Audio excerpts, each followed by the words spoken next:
Hi, beautiful souls. Beautiful journey with me, Shivai Kiran. My YouTube channel, Twin Flame, Divine Energy and Spiritual Awakening. Welcome to my channel.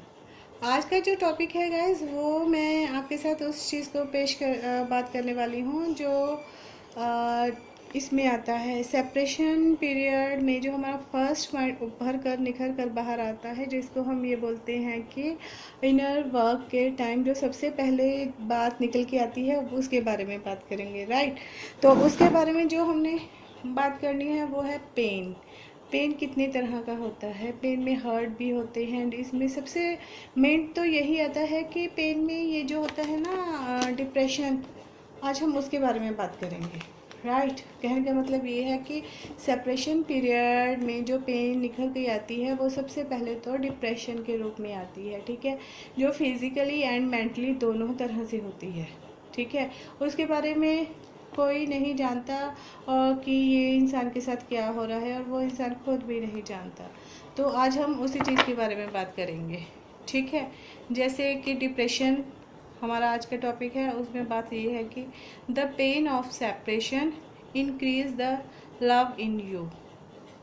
कहने का मतलब ये है कि इंसान को पेन इतने हद तक होती है कि सेपरेशन में कि वो इस बदलते बदलते वो एक लव में बदल जाती है। राइट, एक उसमें आ जाती है कि एक नेगेटिव स्ट्रेस पॉजिटिव स्ट्रेस में बदल जाता है।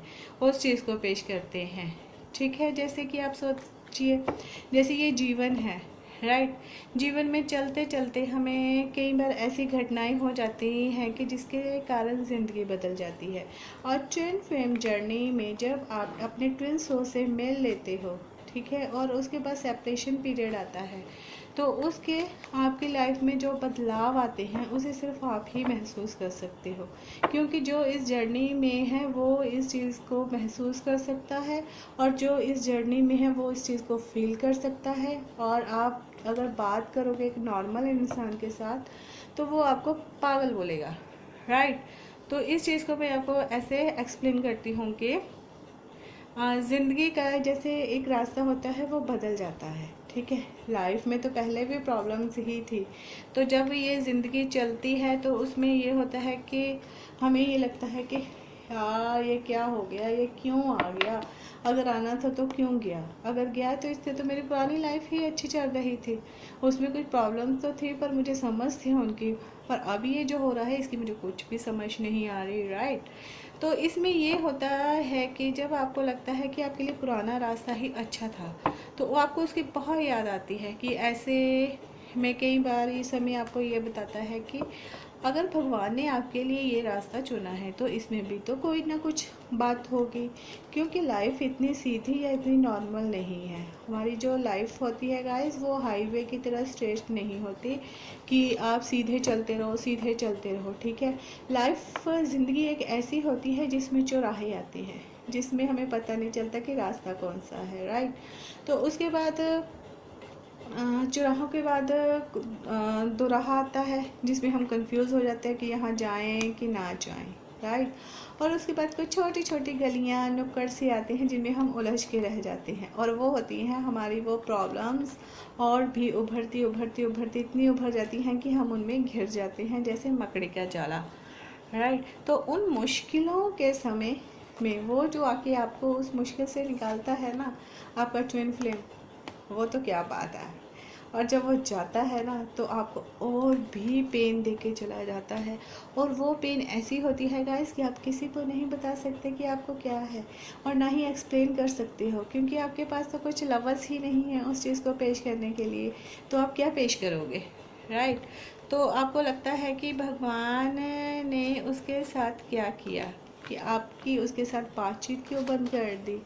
तो जब आप भगवान से ये क्वेश्चन करती हो ना तो भगवान आपसे खुद कहते हैं कि मैंने तो तुम्हारी ये जो मुलाकात थी ना ये लिखी ही छोटी थी, इसमें ना तो गलती तुम्हारी थी और ना ही मैं उसकी थी, ये तो सिर्फ एक कहानी थी जो अधूरी लिखी थी मैंने। कहने का मतलब ये है कि उस वक्त आपको कुछ कुछ समझ आने लग जाता है कि ये क्या है, इस चीज़ के मुझे क्या करना चाहिए। पर उस वक्त आपका ये जो हार्मोन्स का पैटर्न होता है ना, आपकी बॉडी का, ये सैडनेस में बदल जाता है और डिप्रेशन में सैड होते होते हर चीज़ को सैड करता है। आप ऐसे ही लोगों को अट्रैक्ट करना स्टार्ट कर देते हो जो डिप्रेशन में होते हैं, ठीक है। और आप भी उनको कहते कि ये लोग कैसे हैं, ठीक है। कहने का मतलब ये है कि जब हम उदास होते हैं तो हमारी बॉडी एक ऐसी नकारात्मकता को पेश करना स्टार्ट कर देती है जिसके कारण हमारी लाइफ में उदासीनता आती है, नकारात्मकता आती है, और ये सकारात्मक विचारों को नहीं सोचने देते। तो इसीलिए आपके लिए ये कहना ज़रूरी है कि आपको इससे बाहर निकलना की ज़रूरत है, क्योंकि आपको इस सब को करने के लिए एक गाइडेंस की ज़रूरत होती है। और अगर आप सोचो आप खुद इसमें से निकल जाओगे तो नहीं निकल पाते, ठीक है। तो इसमें ऐसे होता है कि जब ये पीरियड आता है, इसमें क्या होता है कि जो हमारे डिवाइन मैस्कुलिन एनर्जी होती है ना, वो तो एडिक्शंस की तरफ चली जाती है, और जो डिवाइन फेमिनिन एनर्जी होती है वो भगवान के साथ जुड़ने लग जाती है, भगवान से क्वेश्चन करने लग जाती है। इसीलिए इस एनर्जी में फेमिनिन की अवेकनिंग पहले होती है, मैस्कुलिन की अवेकनिंग बाद में होती है। क्योंकि मैस्कुलिन एनर्जी जब डिप्रेशन में आती है तो वो एडिक्शन की तरफ, किसी भी तरह के नशे करने की कोशिश में करने लग जाती है, ठीक है। और जब वो नशे करने लग जाती है तो उनके अंदर जो खालीपन जो होता है वो और भी ज़्यादा बढ़ जाता है, जो इस जर्नी को और भी प्रॉब्लम कर देता है। जहाँ फेमिनिन्स को थोड़ी थोड़ी समझ आने स्टार्ट होती है, और वहाँ मैस्कुलिन एनर्जी ये एडिक्शंस की तरफ में जाके इस जर्नी को और भी प्रॉब्लम और भी क्रिएट करने की बजाय इसको और भी मुश्किल बना देता है, ठीक है। तो इसको मैं आपको ऐसे समझाती हूँ कि देखिए, जैसे श्री कृष्ण जी थे, ठीक है, उनकी लाइफ में क्या हुआ था। जब श्री कृष्ण जी थे, ठीक है, जब उनका जन्म हुआ उनसे उनकी माता जी छूट गए, बाद में उनके पिताजी उनसे छूटे, पहले माँ छूटी और फिर पिता छूटे, फिर जो नंद यशोदा माता पिता थे वो भी उनसे छूट गए, और फिर जो उनके संगी साथी थे वहाँ वो भी छूटे, राधा रानी भी छूटी, ठीक है, गोकुल भी छूटा और मथुरा भी छूट गई। तो श्री कृष्ण जी के जीवन में सब ना कुछ छोड़ता ही रहा है, ठीक है। तो क्या वो हमारे लिए इस एग्जाम्पल के रूप में आते हैं कि वो एक सकारात्मक के प्रतीक है।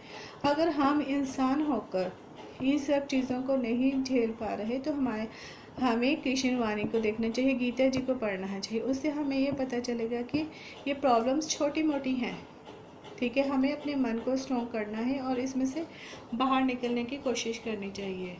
तो जब हमें ये पता चलता है कि इसका ये कारण है, तब हमें इनर वर्क की ज़रूरत होती है, और इनर वर्क जो होता है वो कोई भी नहीं करवा सकता, ठीक है। और इसके लिए आपको लाइफ कोच की ज़रूरत होती है। लाइफ कोच वो होते हैं जो पहले इस जर्नी से खुद निकले हुए हैं, और फिर वो आपके लिए गाइड और एंजल्स के रूप में आते हैं।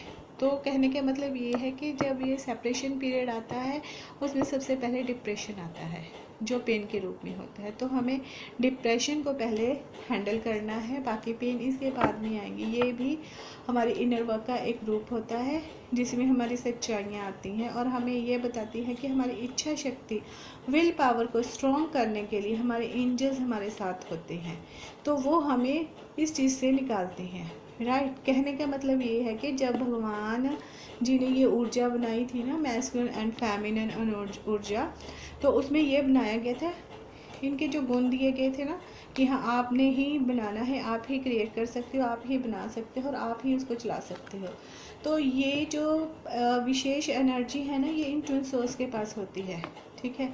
इनमें एक पावर होती है कि गिर के संभलना, फिर उठना, फिर उसके बाद कुछ ना कुछ करते रहना, ठीक है। ये एनर्जी इनके पास होती है। तो इस एनर्जी को आपको यूज़ करना है गाइस। तो जो भी आता है निकल कर बाहर उसे हमें हैंडल करना है। और ये जो वीडियोस मैं बना रही हूँ ये जो बिगनर हैं उनके लिए हैं, क्योंकि उनको स्टार्टिंग इन्हीं से करनी पड़ेगी। बाकी के बातें तो काम जब आप अपने पे स्टार्ट करते हो उसके बाद ही होना होता है, राइट। तो इसमें सेपरेशन के लिए ये कह सकती हूँ कि आपके लिए छोड़ दे सारी दुनिया किसी के लिए, ये मुनासिब नहीं आदमी के लिए, छोड़ दे सारी दुनिया किसी के लिए। तो गाइस, आई होप आपको ये वीडियो पसंद आएगा, क्योंकि ये ट्विन फ्लेम जर्नी में जो ट्विन सोल्स हैं उनकी विल पावर को चेक करने के लिए होता है कि आप ये इस काबिल हो गए हैं कि इनको नेक्स्ट स्टेप दिया जाए। अगर आप इसमें डिप्रेशन में से निकल जाते हो तो आपके लिए आगे पेन होता है, जिसमें हर्ट होता है, चोट दे होती है, प्यार में धोखा होता है, उस स्टेज को पेश किया जाता है। तो कहने का मतलब ये है कि इनर वर्क को कीजिए, इन चीज़ों को हैंडल कीजिए, अपने लिए एक लाइफ कोच को ढूंढिए। और लाइफ कोच वही हो सकता है जो खुद इस जर्नी में से निकला है, खुद इस पेन में से निकला है। सो ये एक डिवाइन रूल है कि जो इस जर्नी में से, इस पेन में से निकला है, वो ही अपने सोल फैमिली की पेन को समझ सकता है और उनको इसमें हैंडल करने के टूल एंड टेक्निक्स बता सकता है। आई होप आपको ये वीडियो पसंद आएगा। सो गाइस, प्लीज़ मेरे चैनल को लाइक, शेयर एंड सब्सक्राइब करते रहिए, ठीक है। और ऐसे ही मैं आपके लिए वीडियोस बनाती रहूँगी। आज डिवाइन का ये ऑर्डर था कि मुझे कैमरे में नहीं आना है, इसके बारे में हम बात करेंगे बाद में, राइट। तब तक के लिए bye bye my beautiful souls, take care, God bless you, thank you so much.